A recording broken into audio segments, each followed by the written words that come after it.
News broke on September 26, where New York City Mayor Eric Adams has been charged with bribery, wire fraud, and other federal crimes, following an indictment unsealed that day. The indictment outlines alleged illegal actions stretching back to 2014 and allows a month-long federal investigation by the U.S. Attorney's Office in Manhattan, right here in New York City. It reportedly states scrutinizing his connection to Turkish officials and businessmen and campaign donations he received. In a press conference held with his allies, Mr. Adams proclaimed his innocence and said he would stay on the job, saying that he was elected by 700,000 people. The mayor is up for re-election next year in 2025 through a chorus of New York City-based leaders and having him to call for immediate step down. Like basically they want him to step down and resign, including council members, state legislators, and even Congresswoman Alexandria Ocasio-Cortez. They want him to step down. So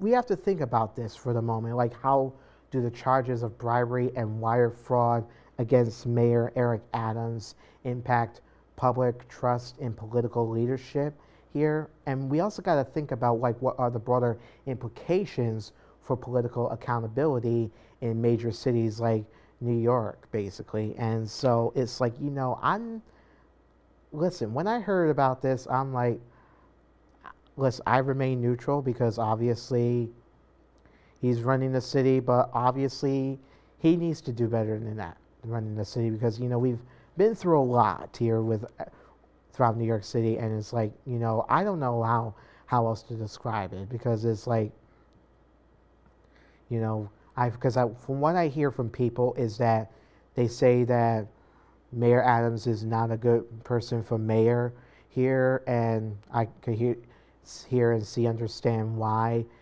many would say that, because we've been through some tough past things here, like with like let's say for housing is not getting affordable, and even safety and crime mainly is number one.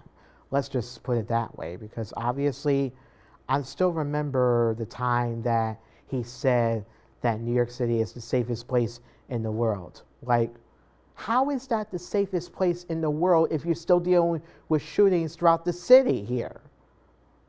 Like, you're not making people safe here at all. And it's like, I'm just going to take a deep breath, because obviously I'm just going to leave it there and just, move forward here, because obviously Mayor Adams, he's done. I'm done with him. And it's like, we might, we'll probably might do an exclusive interview with him, hopefully sometime in the future. Or so